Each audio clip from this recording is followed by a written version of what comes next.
E aí pessoal, tudo bem? Eu sou o Rafael, professor do Instituto Federal de Rondônia aqui do Campus Colorado do Oeste, e esse é o 9º episódio do nosso podcast e canal no YouTube Silagem BR.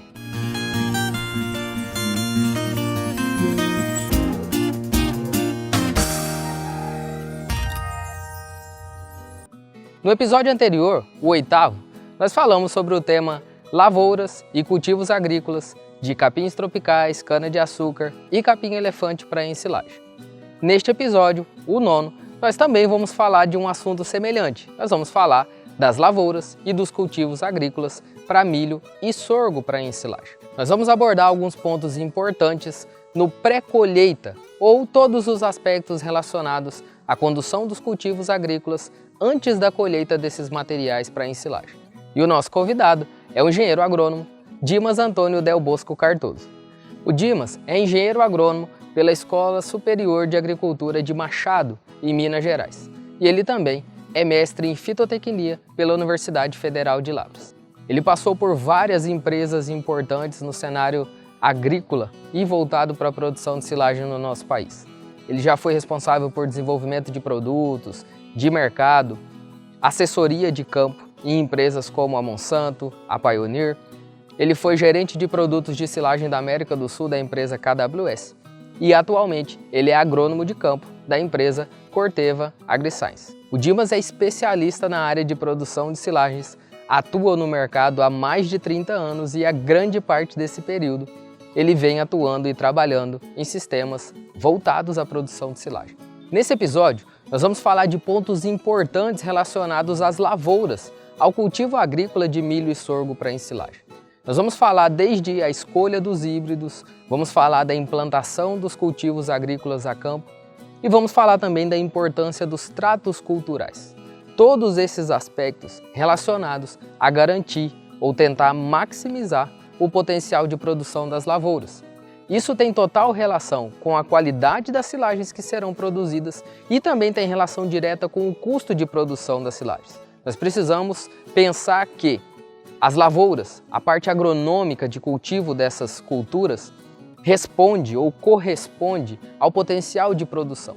E isso tem relação com o custo das silagens. Mas também as boas práticas durante a parte agronômica de cultivo têm relação direta com a qualidade das silagens que serão produzidas. Lembrando que se você estiver nos ouvindo pelo podcast, esse episódio também está disponível no nosso canal no YouTube. E se você estiver nos assistindo pelo nosso canal no YouTube, fique de olho no nosso podcast. E agora, vamos ao bate-papo com o Dimas. Aproveitem! Olá pessoal, tudo bem? Estamos aqui hoje com o Dimas. O Dimas Cardoso é agrônomo de campo da Corteva, nosso convidado de hoje. Dimas, muito obrigado pela sua participação aqui com a gente. Para mim é um prazer, né? Você sabe disso, que é uma pessoa, um técnico que eu admiro muito no dia a dia de quem trabalha com silagem, né, no nosso país, e para mim é um prazer recebê-lo aqui. Dimas, muito obrigado mesmo por aceitar o convite. Eu que agradeço a oportunidade, Rafael, e acompanho seu programa, né, todos os seus eventos, que são muito importantes, porque a gente segue nessa lida aí de transmitir informação de qualidade para o produtor e ajudar no dia a dia, né, que isso é muito importante. Então, a gente já está aí no trecho há uns 32 anos, né? Eu não tenho formação eu comecei minha vida trabalhando com grãos, com soja, né? Ver como é que é as coisas, né? E depois de 2 ou 3 anos aí que eu trabalhei no Cerrado, morei no Mato Grosso, inclusive. Sim. Aí eu vim para Minas, aí Minas respira leite, né? Basicamente, 26% da produção de leite aí sai de Minas Gerais. E aí eu comecei a trabalhar com silagem aí há 32 anos, nós estamos trabalhando aí nesse objetivo aí de levar uma informação de qualidade para o produtor. Muito legal, Dimas. E assim, a sua experiência é notória, né? E principalmente nesse tema que a gente vai trabalhar aqui hoje, que a gente vai discutir hoje, né, Dimas? Você já foi o responsável, ainda é o responsável, né? Já foi em grandes empresas, é hoje em dia o responsável nessa parte de silagem dessas empresas. E hoje o nosso bate-papo é sobre a parte de campo, né? Sobre a parte de lavoura, de cultivo de milho e de sorgo para silagem. Nos episódios anteriores, né, Dimas, do podcast, do canal aqui para quem nos acompanha, nós falamos dos tipos de silagens, né? Falamos de aspecto do histórico, dos aspectos econômicos, né? De custo de produção, do princípio de conservação. E agora, nesse momento, nós estamos naquela fase pré-colheita, né? Então, o que é importante antes de colher o material para colocar dentro do silo para conservação? E essa parte de lavoura, essa parte agronômica, né? Vamos dizer assim, essa parte de campo, é essencial, né, Dimas? É algo que tem notório impacto no que vem daí para frente. Então, nós organizamos o nosso bate-papo aqui, né, Dimas, em 4 pontos, em 4 perguntas que nós vamos debater. E a primeira delas, né, Dimas, eu queria que você falasse para a gente aqui por que é importante ter atenção nessa fase, né? O que essa fase de campo, essa fase agronômica pode impactar, né, na produtividade, na qualidade, no custo de produção das silagens, Dimas? Então, Rafael, uma coisa interessante que a gente acompanha nesse tempo todo é que a gente muitas vezes se fala muito em qualidade de silagem. Mas para falar em qualidade de silagem, não tem como se você não tiver feito uma agronomia bem feita lá atrás, né? Com um bom cultivo.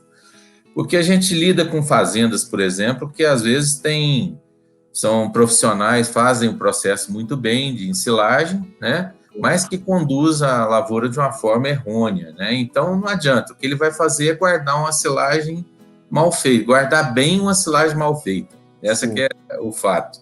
E por outro lado, nós temos também ao contrário, né? Nós temos visitado algumas propriedades que fazem lavouras, cultivos maravilhosos, né? Mas que chega no momento do processo de ensilagem, joga fora, colhe cedo, né?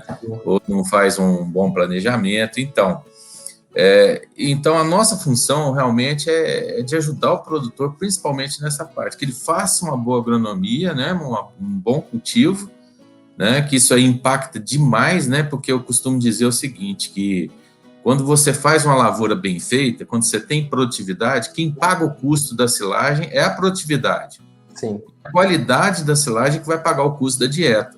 Sim. Então, assim, não tem jeito de ter qualidade se você não tiver produtividade, então tá uma coisa relacionada, interrelacionada com a outra, né? Pra você ter ideia, uma vez fui fazer um evento, um local, e eu tive como eu fui com antecedência, eu ia falar sobre qualidade de silagem, sobre processamento, sobre escolha de híbrido, aquela coisa toda. E eu comecei a andar nessa região, aqui no oeste de Minas, visitar umas propriedades, aí eu falei, gente, eu vou mudar minha palestra, sabe? Porque eu vi que o pessoal estava querendo informação de silagem, de qualidade de processo, mas todas as lavouras que eu visitei estavam muito abaixo estavam muito aquém, né? Eles não iam conseguir qualidade nunca, porque lavouras mal plantadas, lavouras com muita planta dominada, né? Com requeima, né? Mal manejadas, né? Então não tem como uma lavoura dessa dar qualidade. Então eu voltei e falei, olha, eu quero ir para o hotel. Eu voltei para o hotel rapidamente, mudei a palestra totalmente, né? E você ia falar exatamente sobre isso que nós vamos falar aqui hoje, né? Então, quer dizer, o que eu quero dizer é que não dá para atropelar, né? Primeiro, saiba fazer um bom cultivo, depois faça um bom processo e no final o que você vai colher realmente é alguma coisa de muita qualidade, né? Então, para mim, tudo começa lá no planejamento mesmo, né? O planejamento talvez seja o mais importante, a pessoa sentar não só para discutir o quanto que ele precisa de silagem, que hoje nós estamos trabalhando até com a margem, nem em função de segurança alimentar, trabalhando aí com 1,5 vezes a produção, né? Porque a gente nunca sabe o que vai acontecer na safra seguinte, né? E passar falta de comida é um negócio muito, muito terrível que o Sul experimentou esse ano, né? Muita região aí com a seca, cigarrinha, etc., até geada no final, né? Então a gente ajuda muito o produtor nessa questão do planejamento, né? Do plantio, capacidade de colheita, capacidade de plantio, porque a gente tem uma janela ali para colher, né? Aquela famosa janela ali, que em média em torno aí de uma semana, né? 6, 7 dias aí de uma maneira geral. Então, às vezes é preciso combinar ciclos de híbridos diferentes, às vezes é preciso Se vai colher de automotriz, a capacidade de plantio é lenta, precisa arrumar mais plantadeira. Então, tudo para pegar dentro do prazo correto de colheita, né, que é mais importante. E também no aspecto, né, da própria colheita com relação ao processamento, a compactação aí, né, trator, transporte, aquela coisa toda. Então, tudo começa no planejamento, é sentar, planejar, aí depois a gente já começa, principalmente nesse aspecto aí, de preparo de solo, né, correções de solo, inclusive, primeiro, né, com análise de solo, depois a gente vem no aspecto de preparo, né, que é muito importante, porque solo de silagem é totalmente diferente de grãos, né, você lida muitas vezes com plantas que você está retirando a planta da área, então há uma tendência de redução significativa no teor de matéria orgânica, depois nós vamos comentar um pouco sobre isso, e muitas vezes acho que o produtor acha que está jogando esterco, está resolvendo o problema, e às vezes não está, porque está faltando carbono, né? Sim. Então, é muito complicado preparar uma área de silagem, né? Porque a exportação, né, Dimas? A exportação de nutrientes e de biomassa é muito grande, né? Então, você falou... atenção, né? Você falou exatamente a palavra-chave, né? Quando a gente trabalha com grãos, nós trabalhamos com exportação de nutrientes. E quando nós trabalhamos com silagem, nós trabalhamos com extração de nutrientes. É o que foi para o grão, mais o que está na palha. Então, a adubação da silagem, ela tem que ser uma adubação diferenciada com relação a grãos, né? Sim. Então, a gente tem que ter critérios aí, porque realmente a gente sabe o tanto que está impactando hoje o custo do fertilizante, né? Dentro do custo de produção que subiu muito, né? A gente costumava fazer aqui lavouras de R$ 5.600, R$ 5.800, hoje subiu para R$ 7.500, né? O grande impacto disso aí está sendo em cima do fertilizante, mas é preciso, né? É preciso porque a gente precisa cultivar, e hoje também tem muitos produtores que fazem cultivo sucessivo, até por necessidade, né? Que aluguel de terra é muito caro, então muitas vezes o produtor faz verão, depois faz safrinha, né? 2 vezes milho, né? Para depois tentar fazer uma coisa. Então, assim, a retirada, vamos dizer assim, o nível de extração do solo é uma coisa hoje que nos preocupa bastante, sabe? Nesse aspecto aí. Então, é tudo isso, sabe? Essa parte de preparo, de adubação, de qualidade de plantio, sabe? Plantio a gente costuma dizer que é 50% do sucesso do negócio, depois nós podemos explicar melhor sobre isso, né? O que impacta um plantio, né? Bem feito e mal feito, né? E depois vem os tratos culturais até chegar na colheita, né? Então, se quiser ter produtividade e qualidade, tem que ter planejamento, tem que ter atenção nos detalhes, sabe? Para poder chegar nesses objetivos aí. E o pior, né? Esses comentários que nós estamos fazendo aqui são, muitas vezes, erros recorrentes, né? A gente está aí 32 anos, basicamente são os mesmos, não mudou muita coisa não, né? Mas a gente já melhorou bastante coisa aí, principalmente com prestadores de serviço, né? E a gente está aí ajudando o produtor aí nesse dia a dia aí. Tá? Sim. Então, é legal, né, Dimas, essa contextualizada no começo, né, para a gente pensar na importância. Você tocou num ponto ali atrás que eu vou voltar nele aqui para fechar essa primeira parte, que é o custo, né, Dimas? O potencial de produção da sua lavoura define o custo de produção da sua silagem. E quando você vai aliar o potencial de produção, então você produzir uma boa lavoura, que vai possibilitar você ter uma silagem de qualidade, né? Aí a qualidade dessa silagem efetivamente interfere na produtividade dos animais, né? Então você tem um material em quantidade, né, custando um pouco menos, é o que você espera, com qualidade suficiente para fazer seus animais desempenharem, para ter um impacto positivo na dieta, no que eles efetivamente vão comer, e aí você tem uma relação de benefício-custo positiva, porque você produziu um alimento mais barato, e esse alimento tem efetividade em produzir ganhos, né, desempenho no animal de forma significativa. Então, quando você concilia, né, Dimas, as duas coisas, a gente espera chegar num cenário ótimo, né, equilibrando o custo da silagem com o que ela pode proporcionar de rendimento nos animais, né, Dimas? Agora nós vamos... E Pode falar. lembrando que o custo da silagem não é o custo da produção dividido pelo custo, né? Não é o volume de produção dividido pelo custo. É a silagem retirada de dentro do silo. E que o animal E come, né? aí Você ainda o pode. animal come, porque Ainda... existem as perdas naturais de fermentação, né? E se o produtor também não tiver atenção no detalhe lá no processamento, essa silagem também Exatamente. vai custar muito cara para ele no final, né? Então, é Exatamente. feito do que a hora que o animal está comendo para o que você gastou durante a lavoura. Legal. Bom, agora nós vamos para os outros 3 pontos, né? Então, nós vamos falar no primeiro momento de escolha de híbridos, né? Que é importante. No segundo momento, da implantação da lavoura. E no terceiro momento, dos tratos culturais, né? Para a gente poder finalizar. Então, Dimas, nesse segundo ponto agora, eu queria que você falasse para a gente um pouquinho dos critérios que a gente tem que usar quando a gente vai escolher os híbridos de milho e sorgo, né? A gente sabe que tem questões locais, tem questões de solo, de clima, de época, mas também tem questões inerentes ao híbrido, né? Aspectos importantes no cultivar que a gente precisa observar pensando no cultivar para silagem.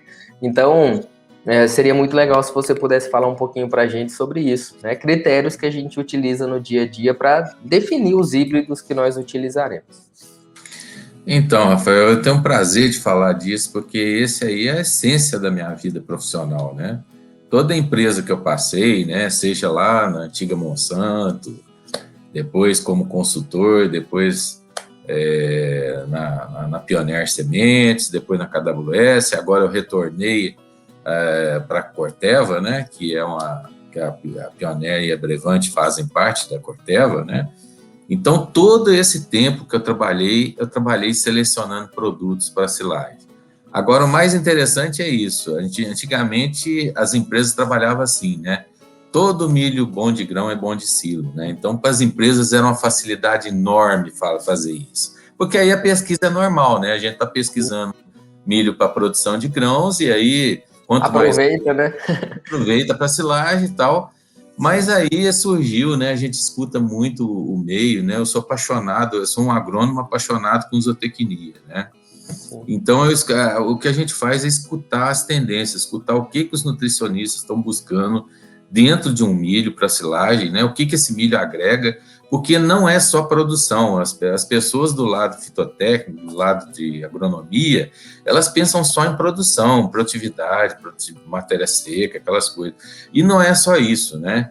Então, a gente profissionalmente, como muitos colegas também que trabalham em outras empresas, a gente procurou escutar os nutricionistas. E aí surgiu outras coisas. A gente viu que o ranking de grãos, o ranking de silagem não era o mesmo ranking de grãos. Então, isso já começou a causar uma confusão na cabeça da gente, né? Porque aí nós entendemos que os grãos participam aí com 45% a 50% da matéria seca da silagem, mas que a outra parte também influencia muito, né? Então, o que é o que está sendo explorado ultimamente, nos últimos anos aí, é a questão da digestibilidade da planta, né? Digestibilidade da FDN. Uhum. Então, às vezes, você tem um híbrido, às vezes, não tão produtivo de grãos assim, né? Ele é um pouquinho... Porque produção de grãos é importante, ele vem em primeiro lugar porque é o amido. O amido representa 65% da energia da silagem, isso ninguém tem dúvida. Só que os outros 35% vêm da planta. Então, isso é muito interessante. E quando a gente consegue combinar essa produção de grãos com essa digestibilidade da planta, nós conseguimos chegar nos híbridos de alta conversão em leite ou carne, né, se for o caso aí para confinamento. Então, esse que é o objetivo hoje. Então, a gente não trabalha mais olhando só para o grão, né? A gente pega a planta, a gente faz análise, a gente contrata a empresa de terceiros, né? Tem muita gente trabalhando nesses ensaios. Então, o que a gente busca hoje, que a gente fala que é o chamado milho ideal para silagem, né? Primeiro assunto é o seguinte: hoje nós duplicou o nosso trabalho. Primeiro a gente trabalhava no verão e agora nós somos obrigados a trabalhar na safrinha. Por quê? Nem sempre aquele híbrido que vai bem no verão vai ser o melhor na safrinha, porque safrinha às vezes tem restrição hídrica em algumas regiões, precisa de um ciclo um pouco mais precoce, porque depois vem o frio, vem geada, etc. E o ambiente é diferente, o dia não tão quanto vocês aí que estão mais próximos do Equador, mas em latitudes maiores aí você tem dias mais curtos, né? A variação do dia é maior, né? A variação do dia, então você tem ambiente diferente, dias nublados, às vezes um orvalho mais presente, você tem mais pressão de doença. Então, assim, o trabalho nosso ele é um trabalho muito dinâmico. Então, hoje eu tenho que fazer trabalho no verão e também fazer trabalho na safrinha, porque a silagem também aumentou muito na safrinha, né? Em função daquilo que a gente já comentou, que aumentou bastante essa questão de milho sobre milho, às vezes o produtor que planta soja e deixa para fazer a silagem na safrinha, né? Sim. Então, basicamente é isso. Então, a gente busca o quê? Milhos com alta participação de amido, alta produção de grãos e com digestibilidade. Quando a gente fala em amido, hoje a gente seleciona híbridos com amido acima de 30%. Não interessa, o pessoal fala, mas já peguei palestra sua lá no passado falando que era 25%. Era 25%, quando os milhos produziam 120 sacos, né? Hoje os milhos têm potencial para 180, 200, 210, né? Então, a amido, a régua subiu, né? Então, quanto mais amido, evidentemente, melhor, né? Quanto mais amido na silagem, menos você vai depender do fubá de milho aí, que não precisa nem falar o preço que está o fubá de milho hoje, né? Sim. E qual que é a faixa? Você falou, só para, desculpa interromper, Dimas. Tá. Não, você comentou sobre teor de amido, né? Hoje, acima de 30% é o que você espera no material.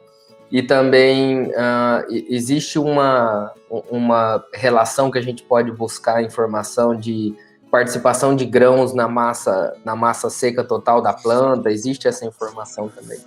Existe. Por exemplo, o professor Michael Newman um dia me chamou a atenção como melhorista, né? E falou assim, olha, cuidado onde vocês vão com esse amido, porque toda vez que passa de 34% de amido já começa a complicar, né? Acidose no animal, aquela coisa toda, né? Pode complicar também. Aí ele vai deixando de ser... Toda vez que o amido passa de 34 e FDN baixa muito, né? Deixa de ser um volumoso e passa a ser um alimento energético, né? Sim. Então, assim, tem limite. A gente considera que o limite ideal hoje está entre 30 e 34, e aí, passando para a digestibilidade da fibra, né, que é importante, né, ter uma FDN boa, mas com boa digestibilidade, uma boa participação, mas com boa digestibilidade, a gente pegar aí, por exemplo, um TTN-DFD acima de 40, né, 40, 42, que é interessante, ou uma digestibilidade aí acima de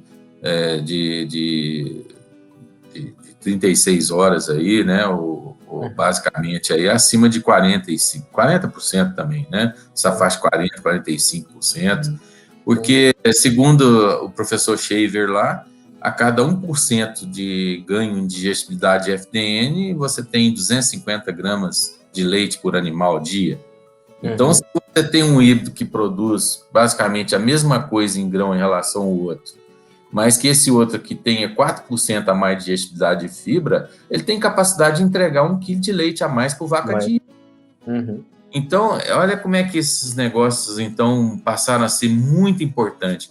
Então, hoje a gente seleciona também híbridos, né? E gozado, produção de grãos é manejo, né? É potencial do híbrido com manejo. Agora, a digestibilidade de fibra é genética.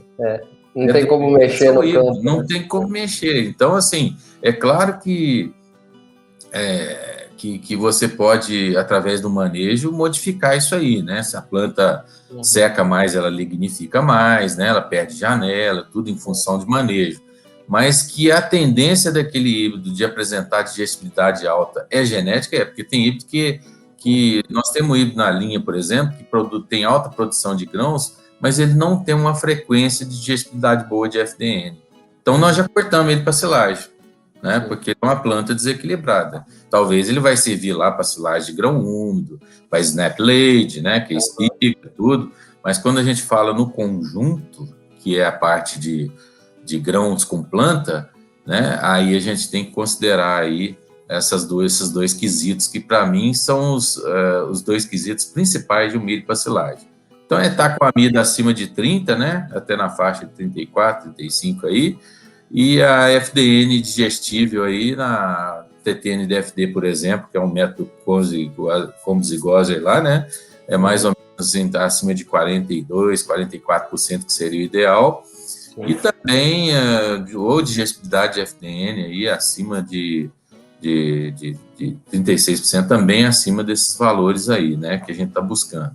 Então, isso é super importante. Agora, nesse meio tempo, Rafael, entrou mais vamos dizer, mais um tempero nessa salada aí que a gente não esperava.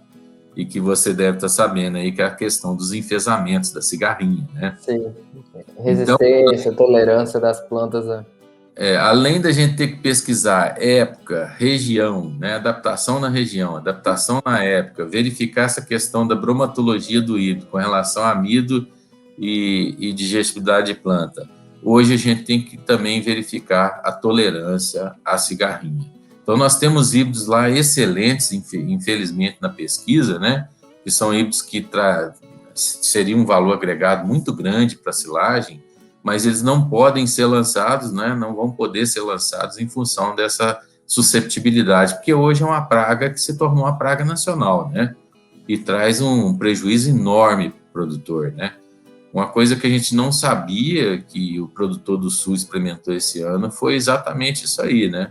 Foi uma infestação muito alta de cigarrinha lá, aliada à seca. Aliás, uma coisa anda junto com a outra. Normalmente ela é uma praga que ataca muito nessas condições de clima mais seco, né? Ela aumenta o potencial de ataque dela, né? E não só dela, como pulgão também, e transmitindo não só viroses, mas também transmite aí os enfesamentos, né? O enfesamento pálido, que é o espiroplasma, o enfesamento vermelho, que é o fitoplasma. Isso aí bloqueia o floema da planta, então a planta fica ali praticamente paralisada, depois no final a cama, não produz, né? Porque cessa a circulação da seiva, então a planta começa a multispigar, não engrana direito, então é um prejuízo enorme, né? E o que eu fico assustado, assim, é a evolução dessa praga, porque ela já está chegando no Mato Grosso, né? E não tinha esse problema, porque Mato Grosso tinha um isolamento natural, né? Que plantava soja e depois o milho só na safrinha, e a gente tinha mais problema com cigarrinho, onde a gente tinha milho sobre milho o ano inteiro, né? Você tinha milho no verão, você tem milho na safrinha, você tem milho irrigado, então você tem milho o ano inteiro, então aí foi onde ela encontrou o ambiente aí, né? A chamada ponte verde, né, para poder fazer os estragos que ela está fazendo aí, que também tem em outros países, como a Argentina aí, que tem o mal do Rio Quarto, que é a mesma cigarrinha da Albulus maides, né, lá é conhecido como titiarita, mas é a mesma nossa cigarrinha aqui, e que causa esses danos horríveis aí, e que não só prejudica muito a produtividade, mas prejudica demais a qualidade da silagem aí, e tem lavouras praticamente aí perdidas. Então, esses pontos aí, vamos tripé aí, se tornou hoje um ponto de atenção para nós, né, para a gente lançar os híbridos. E também tem o que nós chamamos de acessórios. O que são os acessórios? É aquilo que facilita a vida do processamento, a vida do agricultor. Por exemplo, grãos profundos. Por que grãos profundos é um fator importante no milho para silagem? Para facilitar o processamento. Quebramento, né? For grão, quebramento. Esses grãos curtos e sabugo grosso, sabugo normalmente é sobra de coxa, é difícil picar, digestibilidade baixa. Esses grãos mais curtos são muito difíceis de ser processados, exige muito da máquina, né? Isso eu escutei de prestador de serviço, nem você perguntar onde é que está isso na literatura. Não está na prática. Sim. E na prática o pessoal fala de esses tipos de grãos aqui é muito difícil da gente trabalhar. Então a gente respeita muito essa questão, sabe? Sim. Outro fator importante também que a gente valoriza muito no híbrido, embora uns achem que isso não é um fator importante, é o chamado stay green. O stay green é super importante, porque o que é a definição do stay green? É a capacidade que a planta tem de permanecer verde enquanto a planta a espiga segue sua maturação. Então, assim, o que o stay green ajuda para a gente? Enquanto a planta estiver verde, nós temos digestibilidade da planta, porque com o tempo ela vai secando, né? E ela vai se lignificando. Então, a gente vê que quando a gente pega uma planta com matéria seca muito alta, já a planta bastante seca, a digestibilidade da FDN cai significativamente. E aí você vai ganhando no amido, mas você vai perdendo na fibra, né? Então, você acaba perdendo também conversão. Então, assim, quanto mais a planta verde ficar enquanto a espiga segue maturação, isso é um fator legal para a silagem. Então, juntando todos esses critérios, né, a gente, e ainda combinados, né, em época de verão, em safrinha, a gente avalia e monta os portfólios de silagem. É assim que as empresas estão fazendo hoje. E o mais bacana, né, as empresas entenderam que não é mais o departamento de marketing ou as pessoas que lidam só com produção que estão definindo híbridos para silagem. Aí eles aprenderam a respeitar o que o nutricionista, o que o produtor, o que o prestador de serviço está buscando no milho ideal para silagem. Então, basicamente, é isso. Sim, eu queria adicionar aqui, Dimas, nesse ponto ainda da discussão, alguns outros aspectos que eu acho que seria muito legal você contribuir com a gente.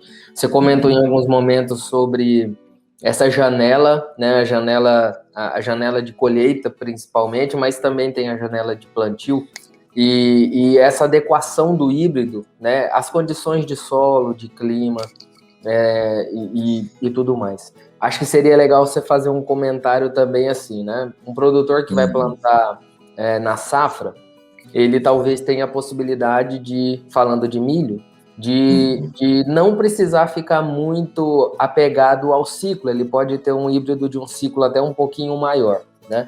Mas é claro, isso depende do planejamento, porque depois tem a janela de colheita, né? Capacidade de colheita, que ele precisa ter híbridos que cheguem no ponto de colheita, né?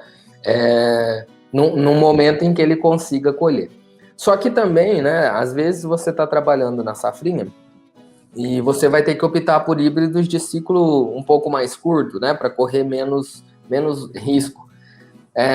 E talvez, né, Dimas, você melhor do que ninguém pode falar para a gente isso. Há anos atrás, quando você partia para híbridos, né, de ciclo muito mais curto, talvez você perdia muito potencial de produção nas plantas, né? Hoje em dia não, né, Dimas? Hoje em dia já tem híbridos específicos para silagem, né? Com ciclo um pouco mais curto que perdem menos ou que ainda assim mantém um bom potencial de produção, né, Dimas? Se pudesse falar para a gente um pouquinho desses híbridos de ciclo mais curto, mas que também com boas características de aptidão para silagem? Então, Rafael, interessante isso, porque tanto na silagem, praticamente no milho quanto na soja, isso aconteceu, né? Antigamente a gente ia plantar milho ou soja, você perguntava assim, né? Você quer plantar um material precoce ou produtivo? Pois não cabiam, né? E a gente vê hoje sojas precoces dando 80, 100 sacos por hectare, sojas super precoces, né? Inclusive. Sim. E também vê milhos super precoces aí com 240, 250 sacos por hectare, com 68, 72 toneladas de matéria natural por hectare, aí, com 34, 35% de matéria seca. Sim. Então, qual que é o fenômeno disso? É que realmente o pessoal conseguiu conciliar esse potencial produtivo aliado ao ciclo. E você tocou num assunto muito importante, porque uma coisa que eu chamo a atenção dos produtores porque a gente tem tendência a ser simplista, né? Aquele milho é bom para silagem, você vai lá e compra tudo dele, né? Então, na verdade, o que a Pioneer defendeu durante muito tempo, que é uma coisa fantástica, é um negócio chamado combinação de híbridos. E essa combinação de híbrido, outras empresas chamam de composição de híbrido, não interessa, o objetivo é o mesmo, né? O fato é o seguinte, você nunca deve apostar num produto só, até mesmo porque você necessita dessa combinação ou composição de híbridos para que você possa não só ampliar sua janela de colheita, mas também plantar, explorar o potencial do híbrido em determinadas épocas de plantio. Tem produtores que iniciam plantio ali em setembro, outubro, né? E termina lá com novembro. Tem produtores que plantam tudo outubro, novembro, setembro, outubro, novembro, e depois vai plantar lá em fevereiro na safrinha, que já é uma outra época, né? Então depende também, nem todo híbrido, como eu disse anteriormente, nem todo híbrido que vai bem no verão vai ser o melhor na safrinha. A gente tem bem isso aí desenhado, né? Quando tem produtor que fala, eu vou plantar na safrinha nessa época aqui. Fechamento de época é outra coisa interessante, né? Porque tanto fechamento de verão quanto fechamento de safrinha, ora muito seco, ora questão de pressão de doença, ou sujeito a intempérie, então você precisa de um híbrido um pouco mais estável. Então, hoje é muito importante esse aspecto aí, né? Acho que as empresas, de uma maneira geral, podem ajudar muito o produtor nesse planejamento aí, né? Coisa que eu até fiz semana passada com um produtor, né? Nós optamos por 2 híbridos, porque tanto a capacidade de plantio dele é lenta, quanto a capacidade de colheita dele também é lenta, porque ele também tem máquina acoplada em trator, depende disso. Então, a gente ajudou ele a fazer um planejamento de janela de colheita, né? Para que ele possa pegar dentro do ponto ideal, né? Porque silagem é fatal, né? Se você pega mais cedo, você perde o amido, prejudica a fermentação, planta muito alta, muito matéria seca muito baixa, com muita presença de água, vai ser ruim, né? E também muito passado, como eu disse, aí você acaba perdendo a qualidade da fibra, né? O grão já endurece, já fica mais difícil ser processado. Tem máquina, a gente sabe que as máquinas acopladas têm muita dificuldade para cortar material acima de 35%, 36%, né? Coisa que as automotrizes vão tranquilamente aí de 35% até 40%, 42% sem problema. Mas, enfim, isso tudo a gente usa combinar realmente, né?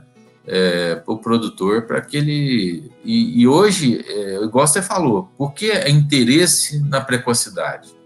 A precocidade é exatamente por essa questão, que ninguém hoje planta só verão. Todo mundo tem alguma coisa planejada para safrinha. Nem que se for um feijão, nem se for milho de novo, nem que se for... Lá no sul, até o contrário, né? O pessoal planta milho primeiro, depois planta soja, porque eles conseguem plantar em janeiro, dezembro, janeiro, em função que acho que esse ano vai atrasar, porque está frio demais, né? Não vão conseguir plantar final de julho e agosto. Mas, enfim, então cresceu muito esse lance da precocidade. Agora, mesmo nos híbridos mais precoces, quando a gente seleciona para precoce, é o seguinte, ele pode ser precoce se chegar no ponto de colheita, mas a janela a gente seleciona para que ele tenha um período de enchimento um pouco mais lento, para poder abrir janela. Porque um híbrido que tenha só 3, 4 dias de janela, se pegar uma chuva, a máquina quebrar, foi a sua silagem embora, né? Então, é interessante isso. Tem híbridos que são hoje selecionados para silagem, que eles são precoces, mas eles têm uma janela interessante, que chega aí 5, 6 dias, que para o milho super precoce é uma janela interessante para o produtor, né? Legal. Então, basicamente é isso aí. Legal. E aí, Dimas, o outro ponto, eu acho que não tem como a gente deixar de falar disso nesse episódio aqui. O objetivo é a gente falar de milho e sorgo, né? E eu queria que você fizesse uma abordagem para a gente no seguinte. A gente sabe, mas né, às vezes os nossos ouvintes aqui, quem estiver nos assistindo, pode ter essa dúvida, né? Eu escuto falar que o sorgo ele é mais tolerante a déficit hídrico, né? Ele se adapta melhor a solos de fertilidade um pouquinho mais baixa, digamos assim, coisas desse tipo, né? E então seria muito interessante, né, traçar um panorama no seguinte aspecto, Dimas. Em quais condições eu posso optar por fazer uma silagem de sorgo? Falando de sorgo forrageiro ou sorgo duplo propósito, né? Não sorgo biomassa, sorgo com grão, né? Sorgo certo, com grão. Qual seriam os cenários em que talvez seria mais interessante eu optar pelo sorgo? Levando em conta clima, levando em conta solo, né, levando em conta capacidade do produtor ou nível de investimento que você pretende adotar nessas lavouras, o que você... Né, e até mesmo, Dimas, o consumo da silagem, né, a adequação em dietas. De forma geral, o que você poderia falar para a gente esse comparativo aí, Dimas, entre sorgo ou milho? Então, é um negócio interessante, porque eu acho que pessoas que trabalharam com sorgo a vida inteira, como eu também, devem estar felizes da vida, porque o momento do sorgo agora, com essa alta do milho, É agora, né? Muito espaço, né? É agora ou nunca, né, Dimas? É Vamos dizer agora ou assim. nunca. Você pegar um milho Sorgo. de R$ 102 a saca e pegar um sorgo de 75 é algo maravilhoso, né? Com A gente certeza. trabalhou a vida inteira com sorgo e a gente sabe que, igual na Argentina, a Argentina também exporta o milho dele, do país quase inteiro, né? Exportava, pelo menos, antes desse governo. Mas, e o sorgo é que regulava o mercado interno. E nós estamos muito próximos de uma situação dessa. O Brasil passou a ser um exportador de milho grão, né? Hoje 40% aí 36% da produção vai embora, exportada. O consumo interno é muito grande e aí abriu um espaço enorme para sorgo aí, principalmente nessa situação que nós estamos vendo aí, né, desses déficit hídrico que nós estamos assistindo, esse problema de cigarrinha. E aí está um fator estratégico hoje para o sorgo, né? O sorgo, a cigarrinha não se multiplica no sorgo e não causa problemas igual causa no milho para o sorgo. Então o sorgo hoje faz parte de uma estratégia de rotação, inclusive com o milho, para diminuir o impacto, né? Diminuir a infestação de cigarrinha, né? População de cigarrinha. Então, hoje é muito viável se o produtor pudesse fazer tipo um milho verão, sorgo safrinha, sabe? Nesse aspecto aí, para interromper, né? Esse ciclo da cigarrinha, né? Porque quebrar essa ponte verde, né? Que embora você colha o milho, o pessoal já falou, Dima, já vi cigarrinha do milho lá no sorgo, né? Você pode ver a cigarrinha, mas ela não vai se reproduzir lá. Né? Vencido o prazo lá, porque é um inseto de longa duração, um inseto que chega a durar aí na literatura até 72 dias, né? É muito tempo para o inseto. Então, ela não se reproduz. Durante o ciclo do sorgo, ela vai baixar o nível de incidência, né? De infecção, de infestação. Então, assim, o sorgo é muito estratégico e tem ganhado espaço hoje na mídia em função disso. Então, nós estamos vendo, assim, a evolução que teve o sorgo dos últimos tempos, né? Então, você pegar o sorgo silageiro, já tem uns mais de 15, 20 anos, e vem se trabalhando aí uma característica genética que é o dry stalk, que é o colmo seco, né? O sorgo tinha um colmo muito suculento, igual cana, então por isso que a matéria seca era baixa. Hoje o colmo do sorgo é mais isoporizado, então a matéria seca é alta. Existe uma seleção para uma boa produtividade de grãos também, né? Tanto é que se você deixar para colher, você colhe aí 80, 100 sacos por hectare aí, em plena safrinha, né? Você tem potencial para isso, né? E é uma planta, como você disse aí, muito tolerante ao estresse hídrico, né? Ela precisa aí de muito pouca água aí, praticamente aí 50, 60% de água em relação ao milho para poder completar o ciclo, né? E esse ano foi um sucesso enorme aqui em alguns fechamentos de plantio. O que eu costumo dizer do sorgo em relação ao milho? Eu nunca comparo os dois, porque um é o complemento do outro. Então, por exemplo, você vem plantando milho, né? No verão. Quando você vai fechar o plantio do verão, se você vai avançar para datas mais no final do ano, tipo final de novembro, dezembro, aí você pega muita chuva no início, depois você pega o famoso veranico lá em janeiro, né? Que é muito comum aqui na região. Você plantar um milho nessa época, você corre o risco aí de ter não só baixa produtividade, né? Com muita presença de doença, mas também problema de granação em função disso aí, cair o florescimento numa época mais seca. E o sorgo não tem esse problema, tá? Então o sorgo é aquele complemento no milho, o amigo das horas difíceis, vamos dizer assim, né? E na safrinha a mesma coisa, né? A safrinha, quando você trabalha com sorgo, você trabalha com muito mais segurança. Aqui nós temos uma indicação nossa aqui, né, da região, que você pode ir com milho até 25 de fevereiro, né? Porque os melhores plantios aí, no máximo, de milho, em função da distribuição de chuvas que vem para frente, que começa a esfriar e secar, né? Agora o sorgo não, ele pode ir até o dia 15 de março, né? Tranquilamente, que a limitação fica só pelo frio. Então o sorgo é aquela planta interessante que tem essa tolerância a déficit hídrico, né? Tem essa tolerância, você vê muito pouca gente fazer fungicida em sorgo, porque normalmente são materiais muito sadios, né?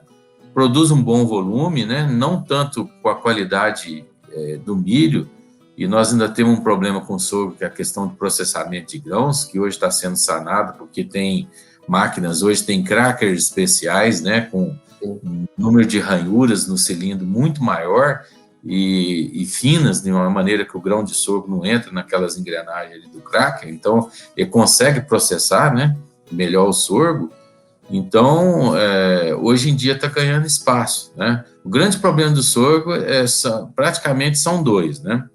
Primeiro, é o pessoal imaginar que sorgo é rústico com relação à fertilidade. Esse é o maior erro que pode existir na cultura. Ele tem o mesmo nível de extração do milho. Então, o sorgo não é tolerante à falta de adubação. Pelo contrário, ele é tolerante à seca, né? Mas tem o mesmo nível de extração. Então, todo mundo... Aí começa a aparecer aquelas coisas que a gente escuta aí, né? A gente vive brigando nos congressos aí com o pessoal por isso. Ah, porque toda cultura que vem depois do sorgo perde produção. É claro, se não aduba, né? E ele tem um dobro de volume de raiz secundária e terciária, então a raiz desce até 1,5 m de profundidade, então ele tem uma capacidade de extração do solo incrível, muito grande, né? Então, por isso que se você não adubar, ele vai tirar do solo isso aí, né? Então, é muito importante que o produtor tenha atenção que você pode economizar no máximo ali uma coberturazinha, mas a adubação de base é a mesma do milho, né? Então, esse é um ponto importante para esclarecer. Só em determinados momentos, né, Dimas, e dependendo da condição, a extração, né, no sorgo para silagem, o sorgo forrageiro, né, de potencial de produção alto, e até se você considerar uma rebrota, né, pelo menos um aproveitamento de uma rebrota, a extração ela é maior do que a extração de uma lavoura de milho, né? Exatamente. Isso, né, Dimas?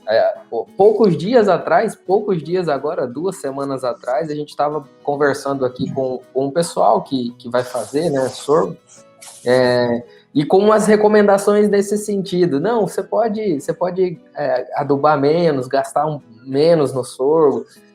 Não, você não pode. O benefício que o sorgo tem, né? O benefício que o sorgo tem é que ele pode responder de uma forma muito positiva, né? Com esses níveis de adubação. E você também tem outros, né? Você reduz custo em outras coisas, né? Dentro da lavoura, mas com relação à fertilidade, né? A necessidade de fertilizantes, né, Dimas? A gente precisa lembrar que é uma planta que tem uma extração muito grande se você buscar, né, um dos principais benefícios dela, que é produção de massa também muito grande, né, Dimas? Exatamente. Então, você foi no ponto. Então, esse é o ponto aí que o produtor não deve, porque mesmo se você adubando pouco, ele consegue explorar melhor o perfil do solo, só que lembra que o solo é uma conta bancária, então ele vai baixar, né? Se você não tem, você tem retirada e não tem reposição, você vai passar por um processo de empobrecimento do solo. Isso é natural. Então, por isso que precisa ser adubado. Hoje a gente tem um conhecimento tanto da extração do milho, hoje nós temos tabelas aí, depois a gente pode até passar algumas aqui para você, para a gente ilustrar melhor, né? A gente tem tabela de extração de nutrientes para milho e tabela de extração de nutrientes para sorgo, e hoje nós trabalhamos muito adubação de sistema. Então, se você, qual que é o planejamento? É 20 toneladas de matéria seca no verão, 15 toneladas, 10, 15 toneladas de matéria seca na safrinha, tá? São 30, 35 toneladas de matéria seca somando os dois lá, né? Então, você tem lá, que vai ter que aplicar lá 330 quilos de nitrogênio, 160 quilos de fósforo, mais 350 de potássio, porque isso é que vai sair, né? Agora, você tem conta no solo para pagar essa conta ou não? Senão tem que repor, né? Então, você tem que adubar. Então, a gente está vendo, e esse chegou no ponto que eu queria chamar a atenção, né? Que o produtor está explorando muito milho sobre milho, ou milho sobre sorgo, e ele tem que fazer essas contas, porque senão ele vai passar por um processo de empobrecimento da fertilidade do solo, porque tem limite. Já tem muito produtor que a gente assiste aqui, a gente assiste não, né? Porque senão ele não estava desse jeito. Mas tem muito produtor que a gente observa aí, que a gente está acompanhando, que em 2 safras a gente já não está tirando quase a produção de uma boa, em função de manejo. de fertilidade, né? Então, assim, não existe, né, retirada sem reposição, isso é ponto pacífico. E outra coisa grave do sorgo é o seguinte, assim, que normalmente o pessoal erra na dessecação, né?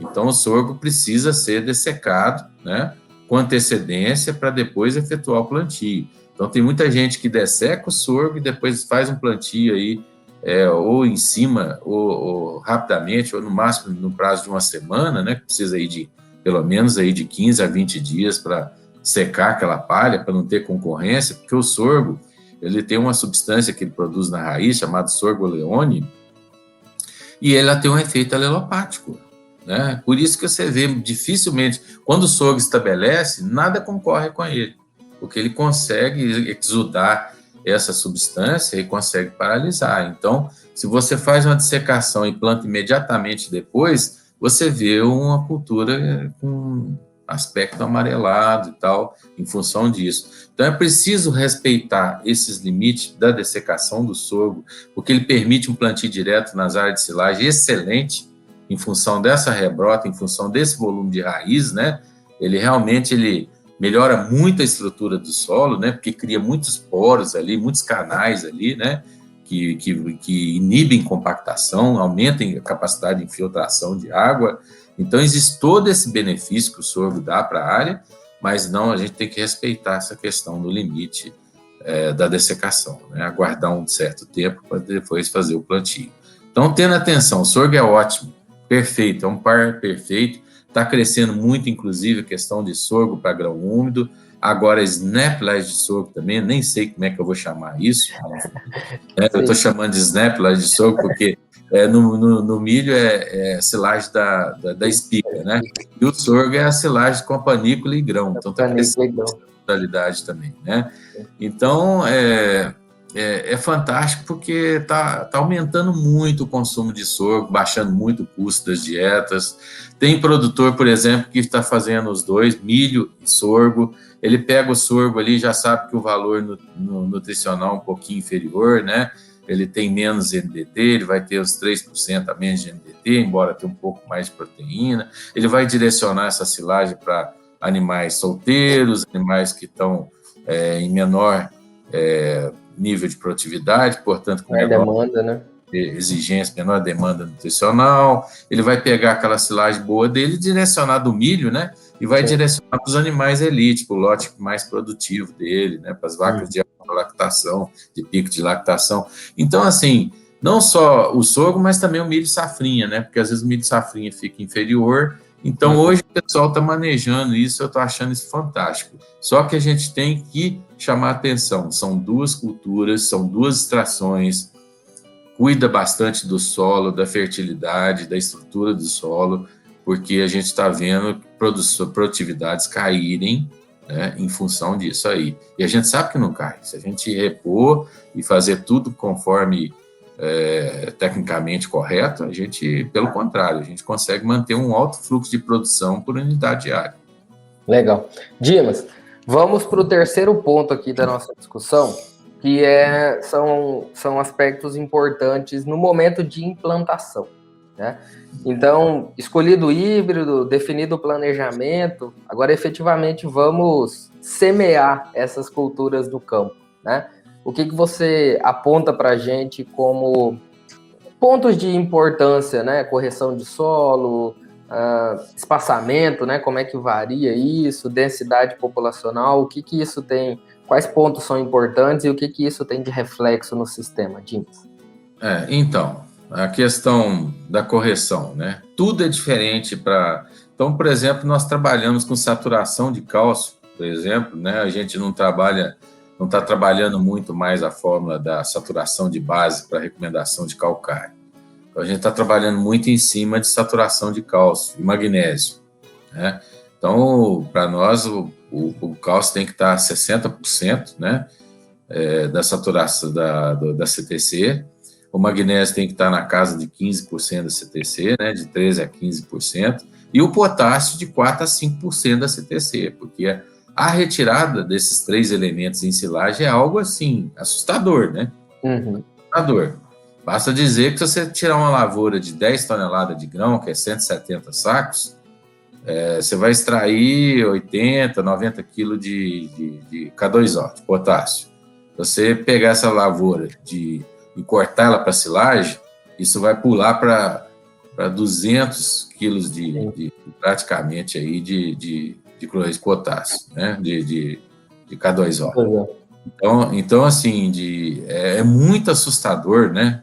O tanto que a silagem tem esse poder de extração, né?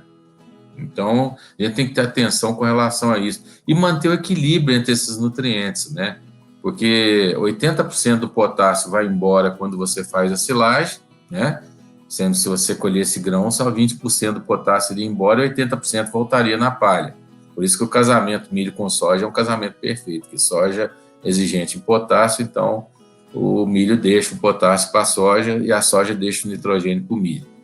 No caso da silagem, não. Você está levando 100% do nitrogênio e 100% praticamente do potássio embora. Então, o nível de reposição tem que ser alto, né? Então, por isso você tem que ter atenção com esses limites desses nutrientes com relação à CTC do solo.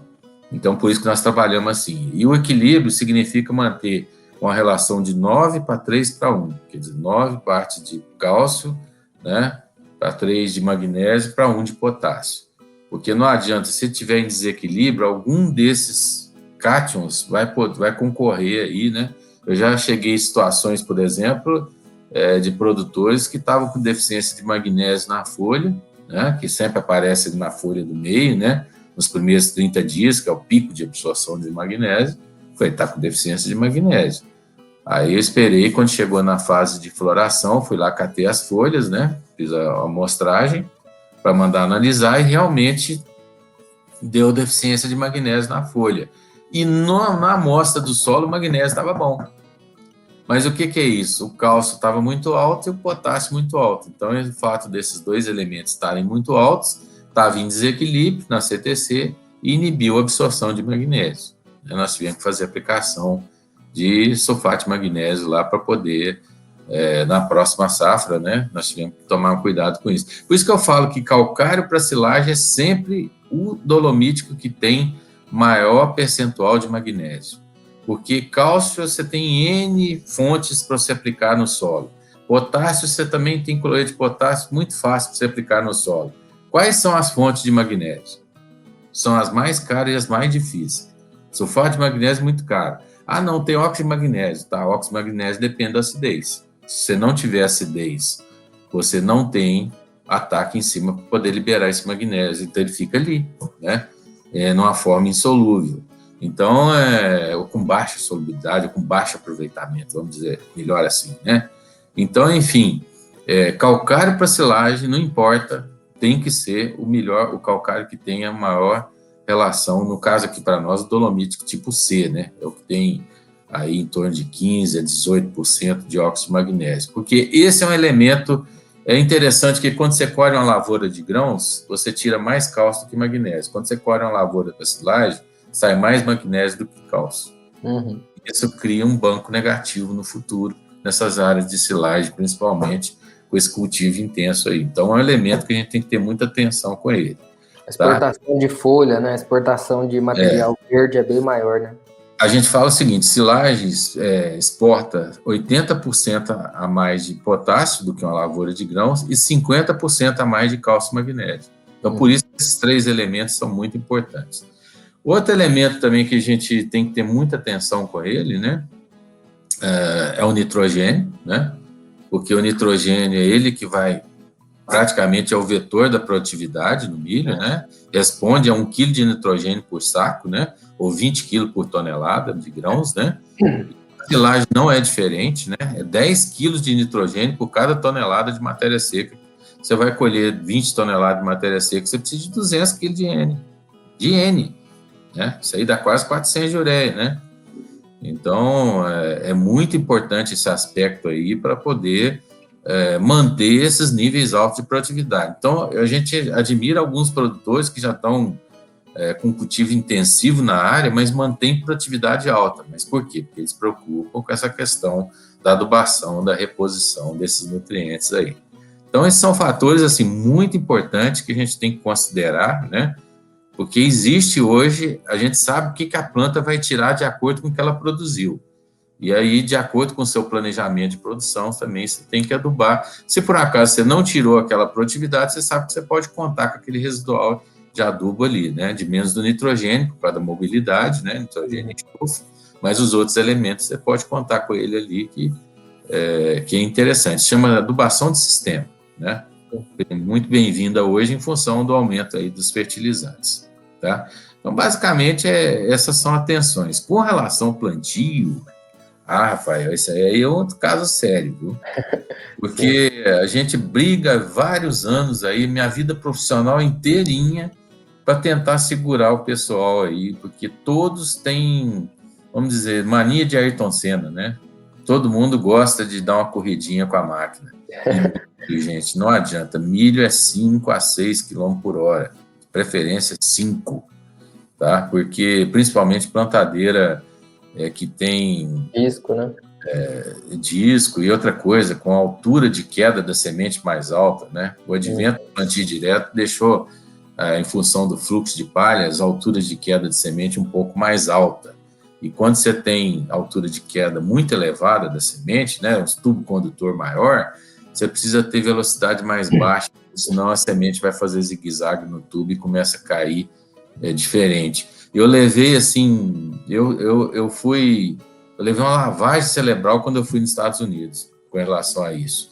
Porque quando eu perguntei quantas sementes por metro, ele falou, não, nós não falamos isso. Nós falamos quantas sementes a cada centímetro. Porque eles cuidam muito dessa questão da distribuição. Isso aí altera muito.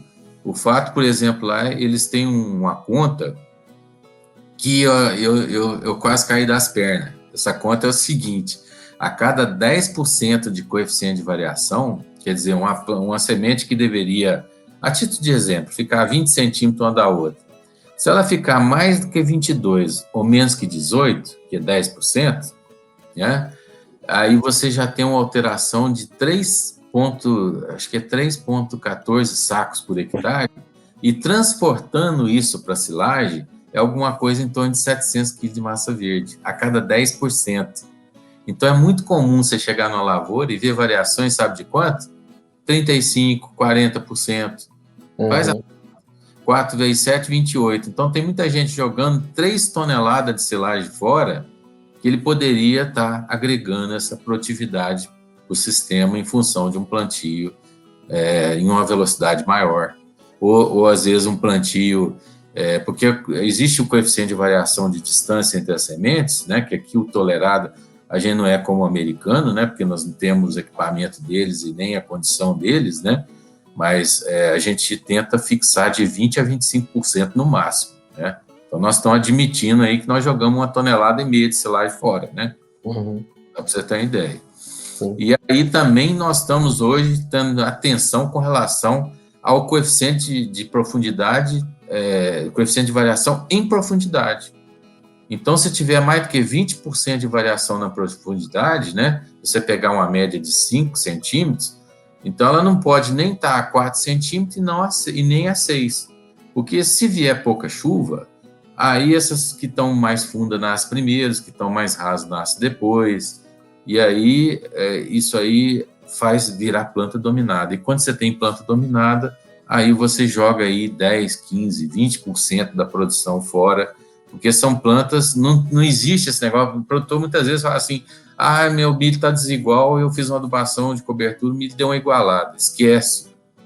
Milho é termosensível, milho e sorgo, né? Sorgo sente menos um pouquinho, porque sorgo já perfilha e tal.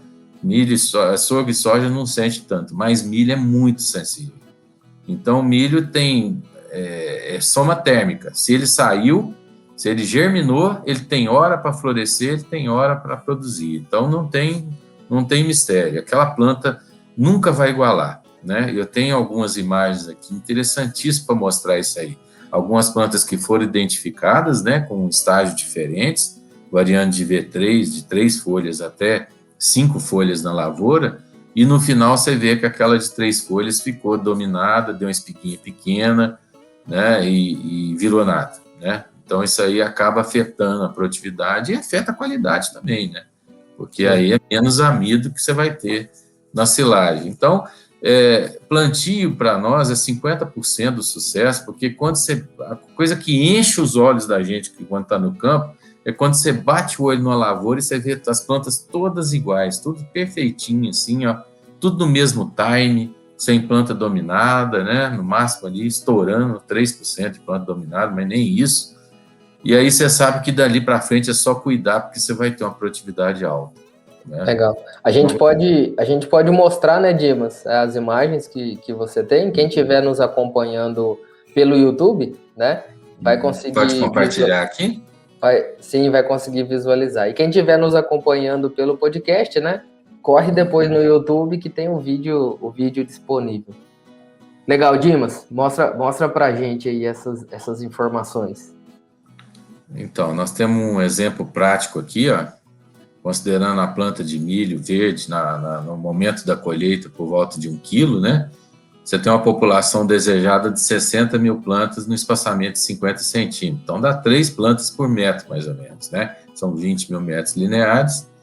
Aqui o fato de, por exemplo, você aumentar a velocidade ou não trabalhar com um disco compatível com a peneira que você está usando, se a gente perder, por exemplo, aqui,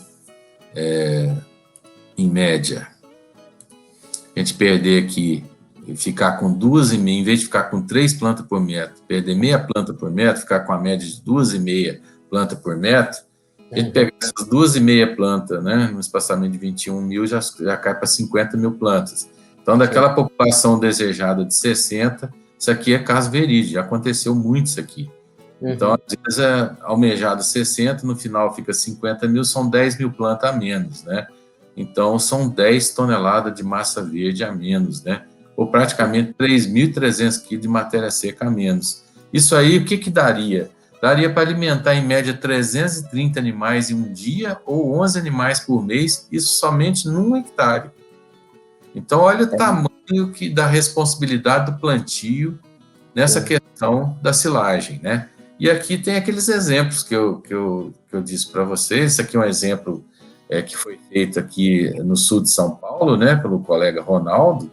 Ele pegou 2 ensaios aqui, medindo o coeficiente de variação, e ele obteve aqui em Tararé, São Paulo, uma média aqui de perda de 295 quilos de matéria seca por hectare, né? O ensaio aqui em Pilar do Sul chegou a perder 311,6 quilos de matéria seca por hectare, em função de aumento no coeficiente de variação, e aí isso deu uma média de 304 quilos de matéria seca para cada 10% de coeficiente de variação. Foi muito pior do que o dado do americano. Bem pior. Quase 1 tonelada de massa verde para cada redução para cada 10% de variação de coeficiente. Então, assim, a gente tem que ser muito criterioso e aprender com o americano, né? Que vamos colocar a semente na distância ideal. Se é para ter uma semente a cada 18 centímetros, a cada 18 centímetros tem que ter uma semente, tem que melhorar essa questão da distribuição. E foi exatamente isso. Quando ele veio no Brasil, ele virou para nós e falou assim: olha, interessante, eu contei a população de vocês, tem muitos produtores que vocês consideram como bons, que eles têm população, só que eles não têm distribuição. E isso aí está limitando a produtividade, aí, atingir o potencial máximo de produtividade. Então, aquilo já chamou a atenção da gente, né? Muito interessante, né? É muito legal. É um ponto, né, Dimas, que você falou aí agora, é muito interessante, né? Não adianta, não é só a população, né? O arranjo espacial das plantas, né? A distribuição delas é fundamental também. Fundamental para atingir produtividade e qualidade é o famoso ajuste fino, né? E é aquele trabalho que eu mostrei, né? Que eu estava querendo mostrar para vocês aqui em V3, né? 2 plantas com V3, outra com V5 e outra com V4. Acompanhando essas plantas até o final, né? A gente vê que só no diâmetro do colmo aqui já dá para ver que vai dar diferença. E realmente aqui na espiga, né? Essas que são dominadas praticamente não produziram quase nada. Estão ali só roubando adubo, Essa aqui ficou grande demais, mas não compensou, né? E essa aqui já é um pouco menor. Então, essa desuniformidade aqui pode te tirar aí até 20% da sua produção. Sim. Né? Se a gente comparar com as situações como essa aqui, ó. Olha a diferença. Olha que show de área. Isso aqui são lavouras nossas no Brasil, bem conduzidas, produtores criteriosos, né? E não perde nada para os americanos. Sim.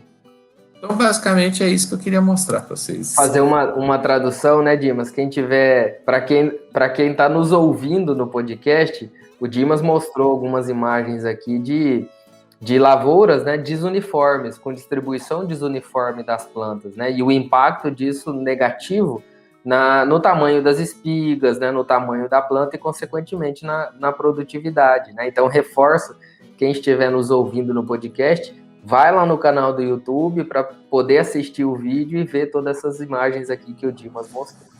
E afeta a qualidade também, né? Porque vai amido, né? Vai tudo, né?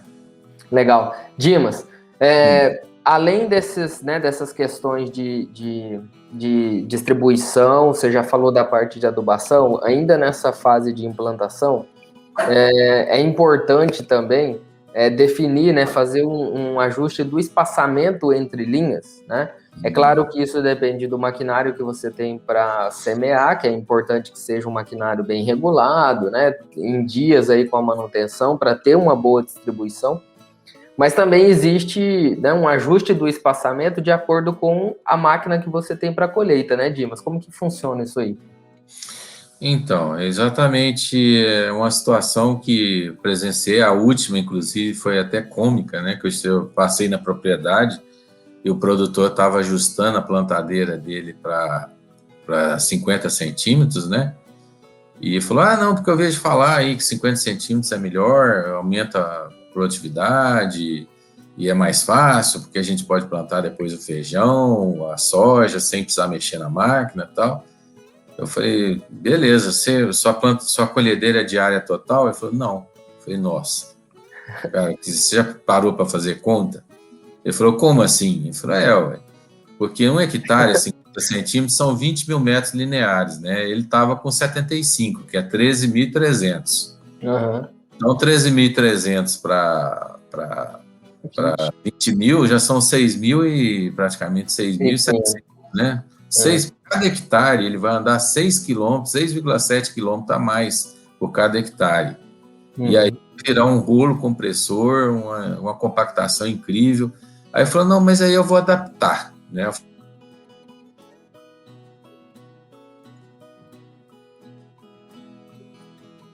famosa máquina que era de uma, né? Numa situação dessa. Normalmente essas adaptações não dão muito certo, porque Dimas, a roda, Dimas, máquina... Desculpa interromper. Travou aqui para mim. Travou, acho que você vai ter que falar de novo esse pedacinho, Dimas. Na hora que você falou assim, a hora que você começou a falar que eu vou adaptar, aí travou. Tá. Se puder retomar dali, por gentileza. Então tá. Então, travou, beleza. Travou.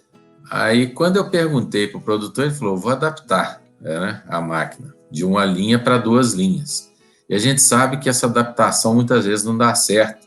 Porque quando você coloca uma boca de 2 linhas, que eles vendem os kits lá, a roda de apoio da máquina sai pisando em cima da linha, né?